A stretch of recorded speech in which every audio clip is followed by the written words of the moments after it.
Hello প্রিয় বন্ধুরা, কেমন আছো? আশা করি সকলেই ভালো আছো। আবারও চলে আসলাম নতুন একটি গল্প নিয়ে। গল্পটি শেষ পর্যন্ত শুনলে তোমাদের দাঁড়িয়ে যাবে। ভার্সিটি লাইফের শুরু থেকে অনেক বছর ধরে গ্রামে যাওয়া হয়নি। এর মধ্যে পড়াশোনা শেষ করে 2-4টি চাকরি পাল্টেছি। কয়েক মাস আগে বিয়েও করে ফেলেছি। ছোটবেলা থেকেই মফস্বলের মাটির সোদা গন্ধ আমার প্রিয়। একসময় স্কুলের ছুটি শেষ হয়ে গেলেও মায়ের কাছে আরও 2-4 দিন থাকার বায়না ধরে কান্নাকাটি করতাম। শহুরে ঘিঞ্জি পরিবেশ, দূষিত আবহাওয়ায় একসময় দম বন্ধ হয়ে আসত। বড় হবার সঙ্গে সঙ্গে কেমন করে যেন বাতাসে সীসার গন্ধকে আপন করে নিতে শিখলাম। গ্রামে বাবার বসতভিটা বলে যে কিছু আছে তা ভুলেই যেতে বসেছিলাম। হঠাৎ ছোট চাচার চিঠি পেয়ে অতীতের সব স্মৃতি মনে পড়তে লাগল। আকবর চাচা আমার চেয়ে 2-3 বছরের বড়। অনার্স কমপ্লিট করে সদরের পৈতৃক ব্যবসা দেখভাল করছেন। বড় 4 ভাইয়ের পর ছোট চাচা অবশেষে বিয়ে করতে চলেছেন। পাত্রী পার্শ্ববর্তী গায়ের, অনেকটা প্রেমের বিয়ে বলা চলে। তবে 2 পরিবারের সম্মতিতে বিয়ে হচ্ছে। এমনিতে গায়ে যাবার কোনো ইচ্ছে আমার ছিল না। তবে আমাদের দুজনেরই লম্বা একটা ছুটি রয়েছে সামনে। ছুটিতে এদিক ওদিক যাবার প্ল্যান করছিলাম কিছুদিন ধরে। সাদিয়া যেহেতু আমাদের গ্রামের বাড়িতে কখনো যায়নি, ভাবলাম এই সুযোগে দুজনে ঘুরে আসুক ছোটবেলার আবেগের স্থানগুলো থেকে। বাধাছাদা করে বিয়ের 4 দিন আগে এসি বাসে করে রওনা দিলাম। পরন্তু বিকেলে বাস থেকে নামতেই মফস্বল শহরের পোড়া তেল ও মাটির গন্ধ নাকে এসে ধাক্কা দিল। রিকশা করে 8 ঘন্টা পর বাড়ির উঠোনে এসে নামলাম। আকবর চাচা নতুন ঘরের বারান্দায় বসে কয়েকটা লোকের সঙ্গে আল্পচারিতায় মগ্ন ছিলেন। রিকশার টুংটাং বেলের শব্দ শুনে আমাদের দেখে হৈ হৈ করে এগিয়ে এলেন। ছোট বড় চাচাত ভাই বোন, চাচা চাচিরা এসে ঘরে ভিড় করতে লাগলেন। এতদিন পর তাদের দেখতে আসার কথা কিভাবে মনে পড়ল, সবার মুখেই এই প্রশ্ন। কিছু না বলে জবাবে আমি শুধু হাসি। সাদিয়া এমনিতে বেশ ব্যক্তিত্বপূর্ণ মেয়ে, কিন্তু গ্রামে এত মানুষের ভিড়ে সে মাথায় বড় করে ঘুমটা দিয়ে বসে আছে। হা হু করে চাচিদের প্রশ্নের সংক্ষিপ্ত জবাব দেওয়ার চেষ্টা করছে। ছোট ছোট ছেলেমেয়েরা হা করে সুন্দরী বউয়ের দিকে চেয়ে আছে দেখে আমার খুব হাসি পেল। হাত মুখ ধুয়ে বরচাচির ঘরে গরম ভাত, ডিম ভাজি ও মুগ ডাল দিয়ে আয়েশ করে খেয়ে বাড়ির বাইরে বেরোলাম। পরিচিত খাবারের স্বাদও গ্রামে এলে কেমন বদলে যায়। মাটির রাস্তায় পাশাপাশি হাঁটতে হাঁটতে বউ বলল, চাচির রান্না খুব ভালো হয়েছে। আমি সায় দিয়ে বললাম, ছোটবেলায় গ্রামে এলে সবসময় বরচাচির ঘরেই খেতাম। উনি যা রাঁধেন সবই অমৃতের মতো লাগে। পূব দিকে বিলের ধারে আমাদের জমিগুলোতে নানা ধরনের সবজির চাষ হয়েছে।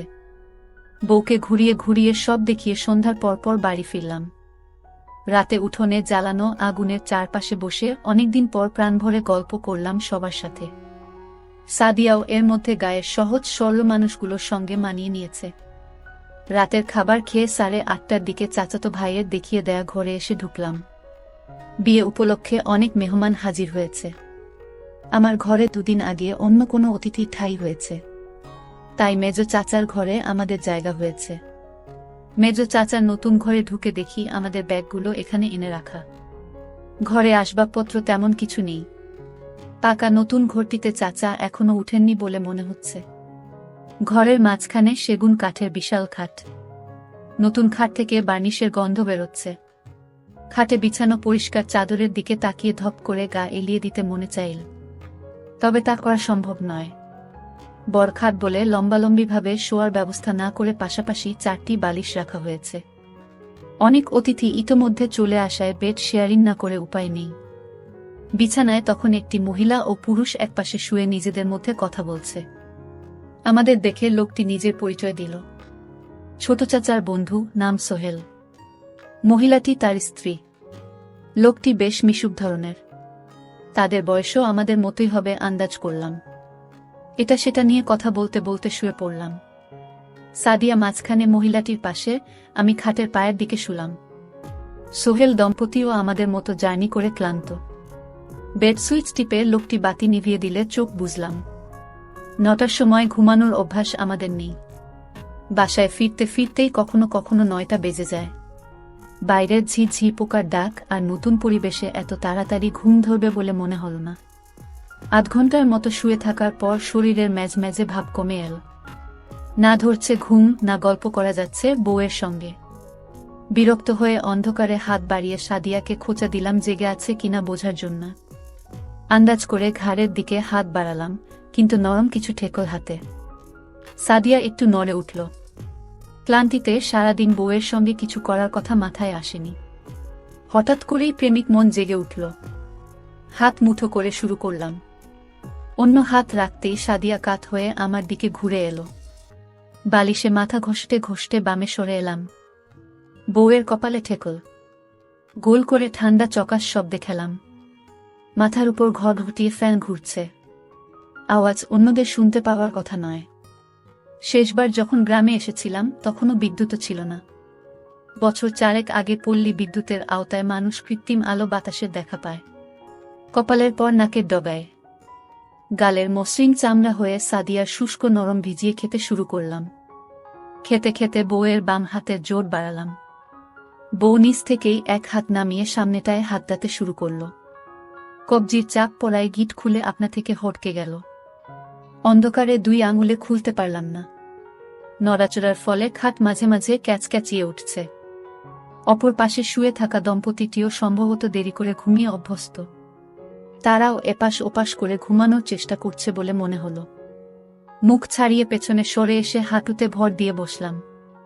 বিছানা থেকে নামতে নামতে ভাই বললেন, বাইরে যাবা?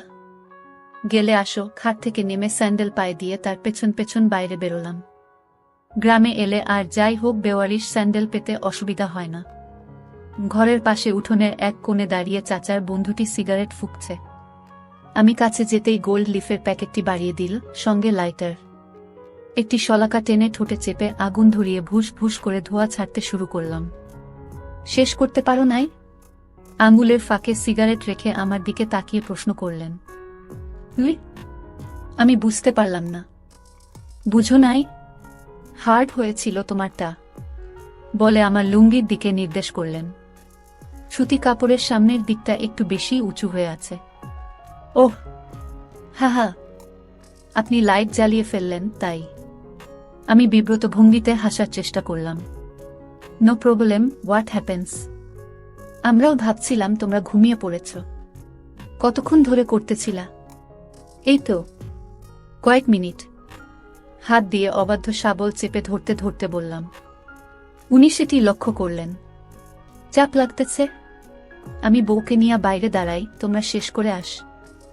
আরে না না, সমস্যা নাই ভাই। ভাইয়ের অতি উৎসাহ দেখে ভিড়মি খেলাম।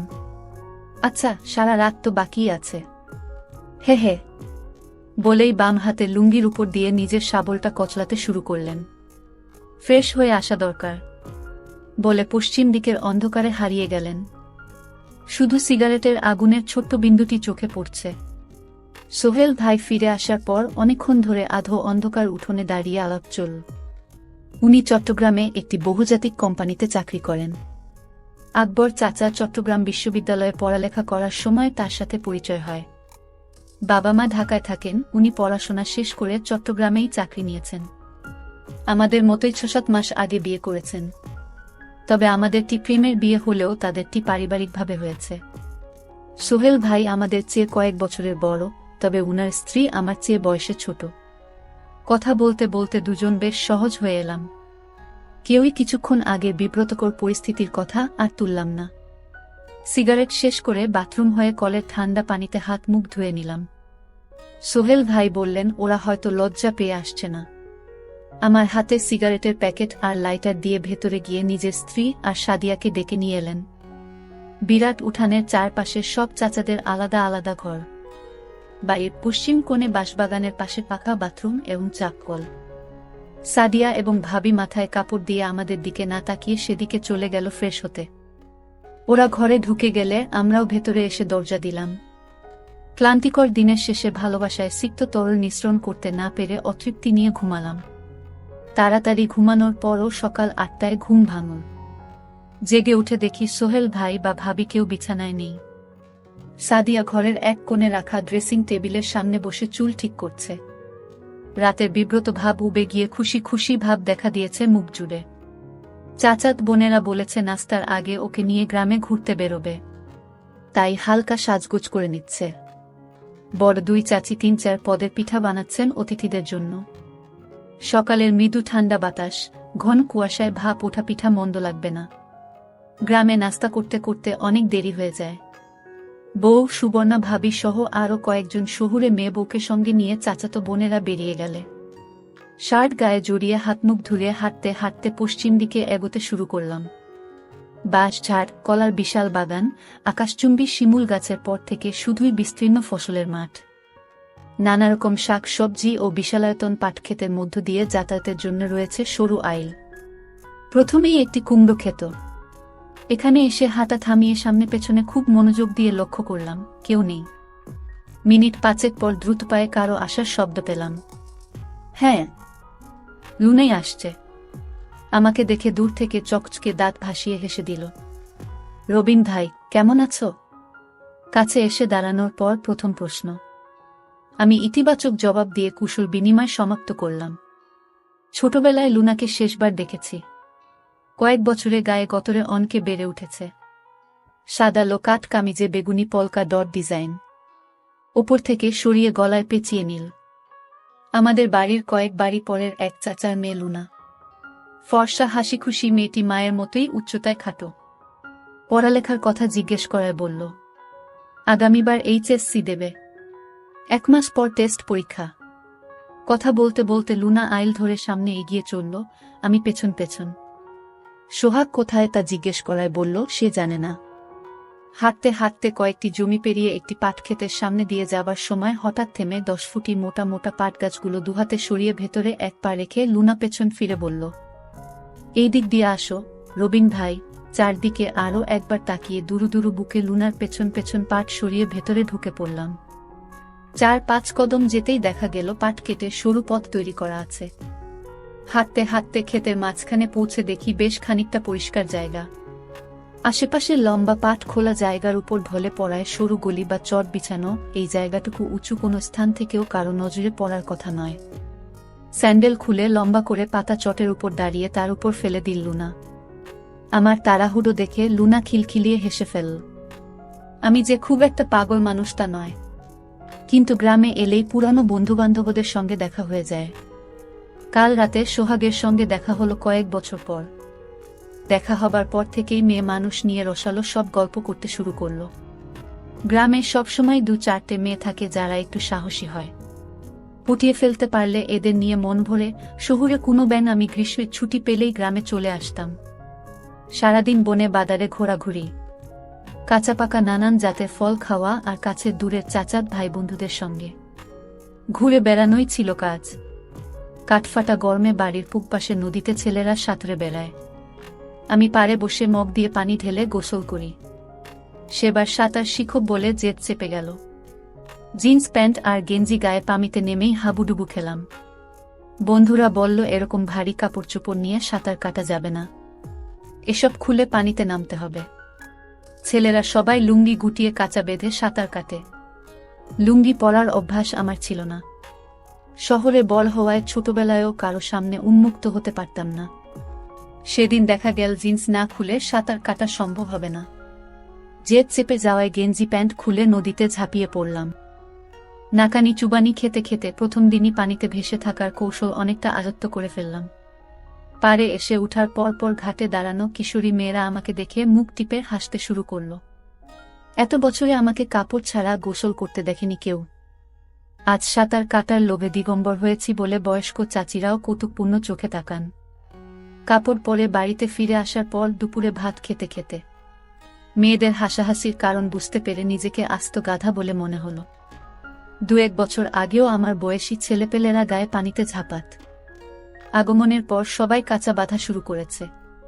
আমি সেটি খেয়াল না করে লোমে ঘেরা চিমসানো মেয়েদের সামনে পড়ায় তারা এভাবে হেসেছে। খাওয়া দাওয়া যেমনই বর চাচির ঘরে করতাম। রাতে ঘুমানোর বেলায়ও এঘর ওঘরে বন্ধুদের সঙ্গে থাকতাম। সেদিন রাতে বিছানায় শুয়ে ৪ জন গল্প করছি। কথায় কথায় সোহাগ সাঁতারের কথা তুলল। বলল, কালো আমার উন্মুক্ত হয়ে পানিতে নামা উচিত। এ কথা বলার কারণ হলো আবারও মেয়েদের সামনে আমাকে হাসির পাত্র হতে দেখা। আমি প্রতিবাদ করে বললাম, বাচ্চা থেকে বুড়ি সবাই যেভাবে আমার দিকে তাকাল, তাতে আর কখনোই প্যান্ট ছাড়া তাদের সামনে পড়তে চায় না। খোকন নামের ছেলেটি বিছানার অন্য পাশ থেকে বলল, আমার দেখে মেয়েরা হেসেছে। খোকনের কথার পিঠে সোহাগ জিজ্ঞেস করল, আমারটা দাঁড়ায় কিনা। ইতস্তত করে বললাম, মেয়েদের নিয়ে চিন্তাভাবনা করলে লম্বা আর শক্ত হয়। খোকন জানতে চাইল আমি কাজ শুরু করেছি কিনা।